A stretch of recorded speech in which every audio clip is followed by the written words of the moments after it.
যেই ছাত্র জনতা শেখ হাসিনা আওয়ামী লীগের বিরুদ্ধে লড়াই সংগ্রাম করেছে, তারা শেখ হাসিনা এবং আওয়ামী লীগের যে ক্যারেক্টার সেরকম কোনো কার্যক্রম দেখলে তো তারা সহ্য করবে না। 5 আগস্টের পরবর্তীতে বৈষম্যবিরোধী আন্দোলনের প্ল্যাটফর্ম এবং পরবর্তীতে তারা এটিকে আরও দেখা যায় যে বিভিন্ন রাজনৈতিক ছাত্র সংগঠনের যে নেতৃবৃন্দ ছিল তাদেরকে আরও মাইনাস করে বা তাদেরকে তাদের পদত্যাগ করিয়ে এনে তারা নিজেদের মতো করে যে একটি কমিটি করলো, আহ্বায়ক কমিটি, এইটা কি আসলে 5 আগস্টের আগের সেই সকল দলমত নির্বিশেষে ছাত্র জনতার প্রতিনিধিত্ব করে কিনা? ওনারা দুজন ছাত্র প্রতিনিধি হয়ে উপদেষ্টা হয়ে গেছেন।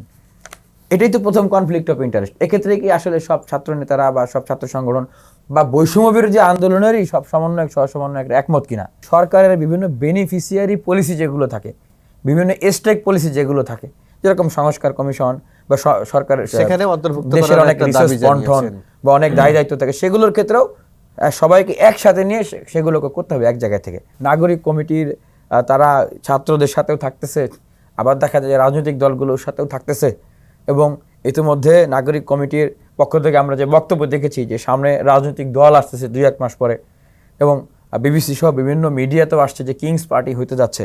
যে ঠিক আছে, আপনারা যদি দাবি করেন যে আপনারা সরকারের অংশ নয় এবং আপনারা নিরপেক্ষ, তাহলে আপনারা ঘোষণা দেন যে আপনাদের ভিতর থেকে কেউ আগামী নির্বাচনের আগে কোনো রাজনৈতিক দলে যুক্ত হবে না, রাজনৈতিক দলের উদ্যোগ নেবে না এবং কোনো নির্বাচনে অংশগ্রহণ করবে না। প্রধান উপদেষ্টার কার্যালয়ে বৈঠক হয়েছে দুটি, এবং আগের দিনও খুব সম্ভবত যদি বলে থাকি 4 জন ছিলেন নাগরিক কমিটির, এবং গতকালকেও ছিলেন, অর্থাৎ তারা ছাত্র প্রতিনিধিদের সঙ্গেও ছিলেন এবং রাজনৈতিক দলের সঙ্গেও ছিলেন।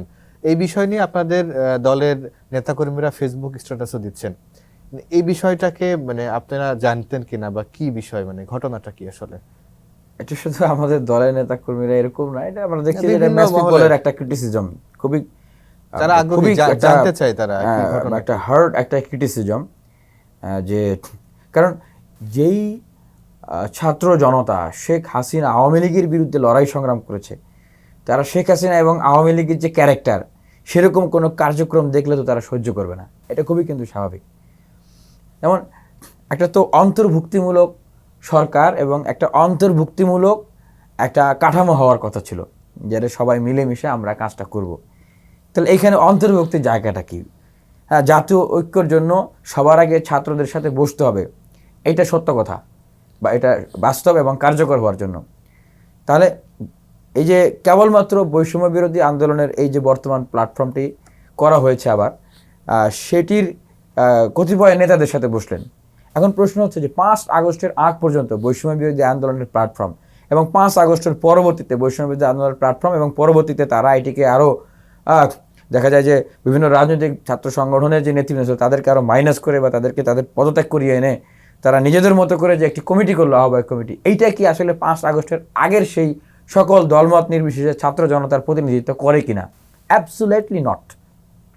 কারণ 5 আগস্টের পূর্ববর্তী প্রেক্ষাপট ছিল একরকম, গণ অভ্যুত্থানের প্রশ্নে সবাই এক ছিল। 5 আগস্টের পরে কনফ্লিক্ট অফ ইন্টারেস্ট, ওনারা দুজন ছাত্র প্রতিনিধি হয়ে উপদেষ্টা হয়ে গেছেন। এটাই তো প্রথম কনফ্লিক্ট অফ ইন্টারেস্ট। এক্ষেত্রে কি আসলে সব ছাত্র নেতারা বা সব ছাত্র সংগঠন বা বৈষম্য বিরোধী আন্দোলনেরই সব সমন্বয়ক সহসমন্বয়ক একমত কিনা? সব বিশ্ববিদ্যালয়ে যারা আন্দোলন করেছে তারা একমত কিনা? সেখান থেকেই তো শুরু। এবং পরবর্তীতে একটি প্ল্যাটফর্ম তারা আবারও তাদের মতো করে গোছালেন, যেখানে আসলে ইনক্লুশনের কথা ছিল। আমি 13 আগস্ট আপনি হয়তো মনে রাখবেন যে টিএসসিতে একটি মতবিনিময় হয়েছিল, যেখানে সকল রাজনৈতিক ছাত্র সংগঠন উপস্থিত ছিলেন। সেখানে উপদেষ্টা আসিফ মাহমুদ, নাহিদ ইসলাম ছিলেন, মাহফুজ আলম ছিলেন, আমিও ছিলাম।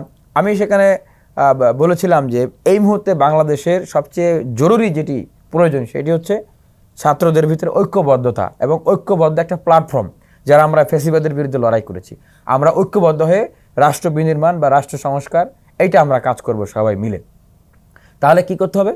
এই যে বৈষম্য বিরোধী প্ল্যাটফর্ম, যেখানে প্রত্যেকটা ছাত্র সংগঠনের পদধারী নেতা আছে এবং ছাত্র অধিকার পরিষদেরও বিভিন্ন কমিটির পদধারী, বৈষম্য বিরোধীরও পদধারী বিশাল একটা অংশ আমাদের আছে। আমরা কিন্তু কখনো এইভাবে বলি নাই, কিন্তু এখন বলতে হচ্ছে, হ্যাঁ, দেশের সাথেই বলতে হচ্ছে। তো তাহলে এখন আমরা কিভাবে কাজ করতে পারি? এখানে যে ছাত্র সংগঠনগুলো আছে সেই ছাত্র সংগঠনের শীর্ষ নেতাদেরকে আপনারা যেরকম ডাকলেন আজকে, প্রতি বিপ্লব ঠেকাতে হবে, এরকম প্রত্যেকটা পলিসি মিটিংয়ে ডাকতে হবে এবং পলিসি ইমপ্লিমেন্টেশনের ক্ষেত্রে আমরা সবাই মিলে ইমপ্লিমেন্ট করব। এবং কর্মসূচিগুলোর ক্ষেত্রেও আপনারা থাকবেন, আমরাও সবাই থাকবো বৈষম্য বিরোধী ব্যানারে। এবং এছাড়াও সরকারের বিভিন্ন বেনিফিশিয়ারি পলিসি যেগুলো থাকে বিভিন্ন স্টেক পলিসি যেগুলো থাকে, যেরকম সংস্কার কমিশন বা সরকারের সেখানে অন্তর্ভুক্ত দেশের করার অনেক একটা রিসোর্স দাবি বন্টন জানিয়েছেন। বা অনেক দায় দায়িত্ব থাকে, সেগুলোর ক্ষেত্রেও সবাইকে একসাথে নিয়ে সেগুলোকে করতে হবে এক জায়গা থেকে। তখন সেখান থেকে পরবর্তীতে উত্তর দেওয়া হয় যে প্যারালেলি রাজনৈতিক ছাত্র সংগঠনগুলোর সাথে বসা হবে, কিন্তু বৈষম্য বিরোধী আন্দোলনের পলিসি নির্ধারণ এবং ইমপ্লিমেন্টেশন এটি তারাই করবে। এবং পরবর্তীতে আস্তে আস্তে ছাত্র সংগঠনের নেতারা যারা ছিল তাদেরকে বাদ দিয়ে তারা তাদের মতো করে একটা প্ল্যাটফর্ম, এখন যে বৈষম্য বিরোধী আন্দোলনের প্ল্যাটফর্ম, এটা হচ্ছে ওনাদের নিজস্ব এজেন্ডার একটা প্ল্যাটফর্ম, যেটা ওনারা যদিও দাবি করে থাকেন যে এখানে সব ছাত্র সংগঠনের প্রতিনিধিরা আছে। কারা এর পেছনে, কারা আসলে? এর পেছনে বলতে আপনি যে বললেন যে নাগরিক কমিটির তারা ছাত্রদের সাথেও থাকতেছে, আবার দেখা যায় যে রাজনৈতিক দলগুলোর সাথেও থাকতেছে। এবং ইতিমধ্যে নাগরিক কমিটির পক্ষ থেকে আমরা যে বক্তব্য দেখেছি যে সামনে রাজনৈতিক দল আসতেছে 2-1 মাস পরে, এবং বিবিসি সহ বিভিন্ন মিডিয়াতেও আসছে যে কিংস পার্টি হইতে যাচ্ছে। তারা কারা বলতে, এখানে অনেক আগে থেকেই যাদের একটা রাজনৈতিক অভিলাষ ছিল, রাজনৈতিক একটা উচ্চ আকাঙ্ক্ষা ছিল, তারা এই প্ল্যাটফর্মটিকে এখন নিজেদের সেই রাজনৈতিক উচ্চাকাঙ্ক্ষা অভিলাষের একটা দল তৈরি করার জন্য এটিকে কাজে লাগাচ্ছে।